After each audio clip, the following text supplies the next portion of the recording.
Procesin gjyqësor kundër organizatorëve të trazirave të 27 prillit 2017 në Kuvend, kryeministri Hristijan Mickovski e quajti rast në montuar politik me urdhërat të qeverisë së kaluar.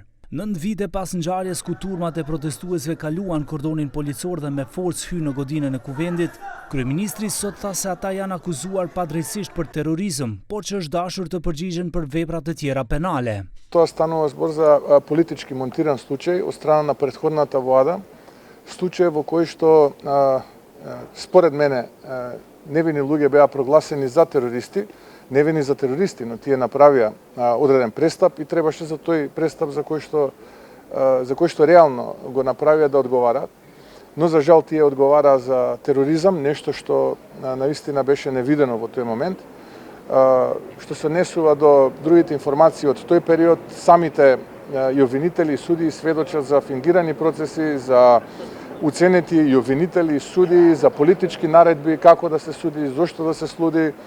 Луѓе беа ослободувани од притвори за уши влечени да доаѓаат во парламент да гласаат за уставни измени, така што ово е еден, би рекол, тажен процес.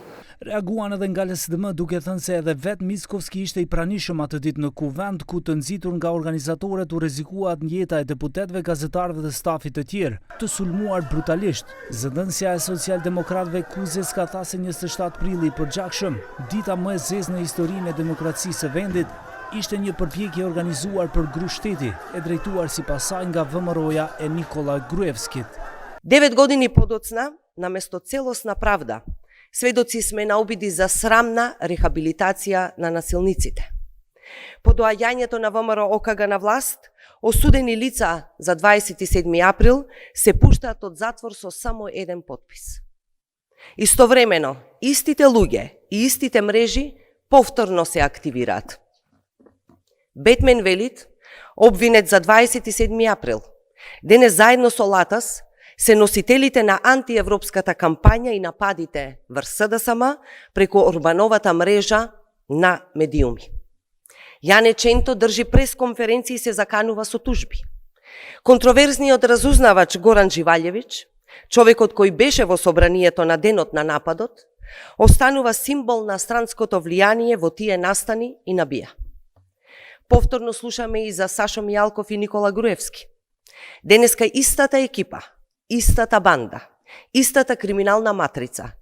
Edhe nga Alianca për shqiptarët e Zjadin Selës reaguan duke e quajtur si sulm terrorist protestin me trazirat që hynë me forcë në Kuvend. Kreu I kësaj partie I cili ishte dhunuar brutalisht nga protestuesit, Zjadin Sela tha se kjo turm ka qenë destinuar të përmbys shtëpinë ligjvënëse dhe të eliminojë deputetët shqiptar më të zëshëm.